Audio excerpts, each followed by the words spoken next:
అందరికీ నమస్కారం. ఈనాటి అందరికీ ఆరోగ్యం కార్యక్రమంలో గురక సమస్యకి ఏ విధమైనటువంటి ఆసనాలు వేయాలి, కొన్ని ప్రత్యేకమైన ఆసనాలు ప్రాణాయామాలు ముద్రలో చేయడం ద్వారా చాలా రకాలైనటువంటి దీర్ఘకాల వ్యాధుల్ని కూడా చాలా సునాయాసంగా నయం చేసుకోవచ్చు.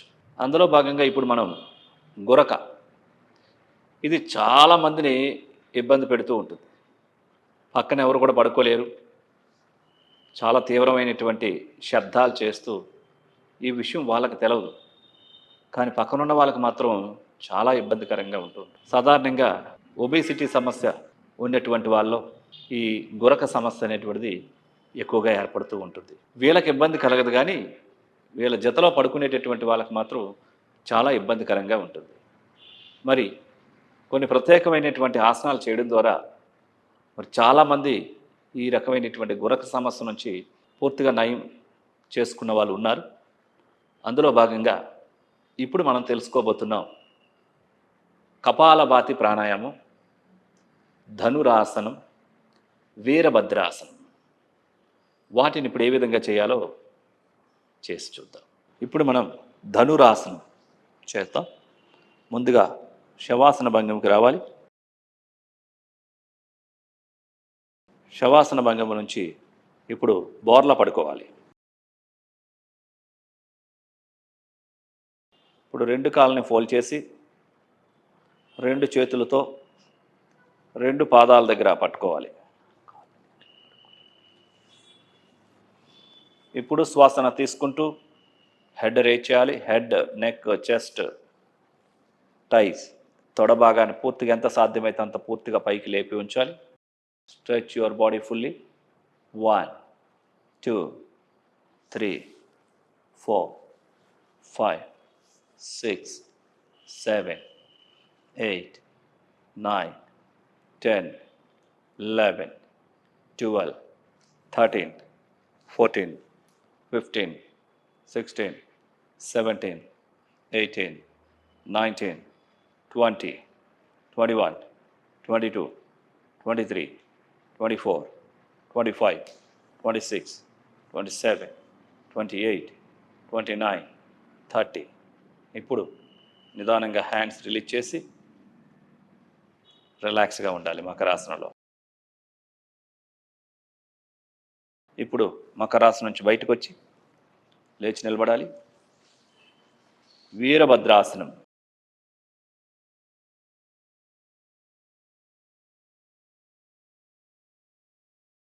ఇప్పుడు రెండు కాళ్ళు, పాదాలు రెండు జతలో ఉంచుకుంటారు. రెండు చేతులు శరీర పక్క భాగాలు తాకించాలి. శరీరం అంతా స్ట్రైట్గా ఉంటుంది. ఈ స్థితిలో మీ యొక్క ఎడమ కాల్ని ఒక 2 feet వెనక్కి తీసుకెళ్ళండి. లెఫ్ట్ లెగ్ని. ఇప్పుడు మీ యొక్క కుడి కాలు యొక్క మోకాల్ని ఫోల్డ్ చేసి ముందుకు వంచి రెండు చేతులు పైకి లేపి శ్వాసను తీసుకుంటూ వీరభద్రాసనంలో హ్యాండ్స్ రెండు స్ట్రైట్గా ఉంటాయి. ఆసన స్థితిలో స్థిరంగా ఉంటారు.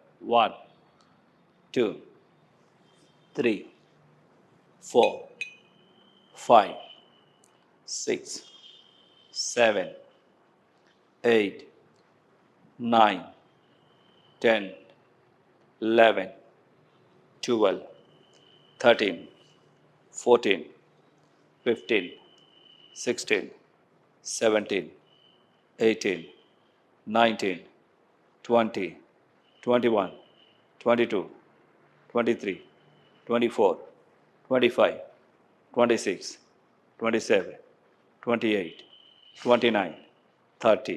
ఇప్పుడు రెండు చేతులు రిలీజ్ చేసి కుడి మోకాలు రిలీజ్ చేయాలి. రెండు పాదాలు జతలో ఉంచుకోవాలి. రిలాక్స్గా ఉండాలి. ఇప్పుడు కపాలభాతి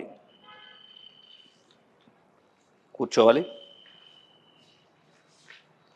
సుఖాసనంలో కానీ పద్మాసనంలో కానీ కుర్చీలో కానీ ఏ స్థితిలో అయినా కూర్చొని చేయవచ్చు. కపాలభాతి. రెండు చేతులు ధ్యాన ముద్రలో ఉంచుకోండి. పట్టులో కదలక, గొంతు నుండి శబ్దం, ముక్కు ద్వారా శ్వాసను బయటికి విడిచిపెడుతూ ఒకేసారి ఫోర్స్గా విడిచిపెట్టేటటువంటి దాన్ని కపాలభాతి అంటారు. Ready, start. 1 2 3 4 5, 6, 7, 8, 9, 10, 11, 12, 13, 14, 15, 16, 17, 18, 19, 20, 21, 22, 23, 24, 25, 26, 27, 28, 29, 30. Relax. Dandasana. Close your eyes. Relax your mind and relax your body.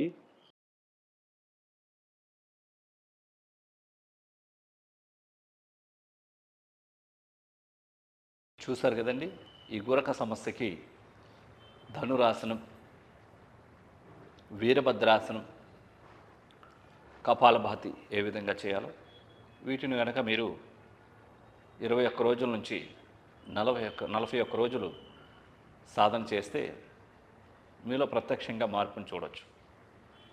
మరి ధనురాసనాన్ని 3 నుంచి 5 సార్లు పూర్తిగా వేయడం కష్టం అనిపిస్తే అర్ధ ధనురాసనం కూడా చేయొచ్చు. అంటే ఒక కాలుతో ఒక చేత్తో, తర్వాత ఇంకొక ప్రక్క, తర్వాత చేయగలిగినప్పుడు 2 కాళ్ళతో, వీరభద్రాసనాన్ని లెఫ్ట్ లెగ్తో ఒకసారి, రైట్ లెగ్తో ఒకసారి, ఈ విధంగా 3 నుంచి 5 సార్లు సేపు సాధన చేసినట్లయితే వీటితో పాటుగా సూర్య నమస్కారాలు ఇవన్నీ చేసి సాధ్యమైనంత వరకు తొందరగా బరువు తగ్గించుకొని ఈ విధంగా చేయడం ద్వారా గురక సమస్య నుంచి పూర్తిగా బయటపడవచ్చు. వీటితో పాటుగా కొన్ని ముద్రా ప్రాణాయామాలు ఉంటాయి, అవి కూడా చేసినట్లయితే ఈ గురక సమస్య నుంచి పూర్తిగా బయటపడవచ్చు. నమస్కారం.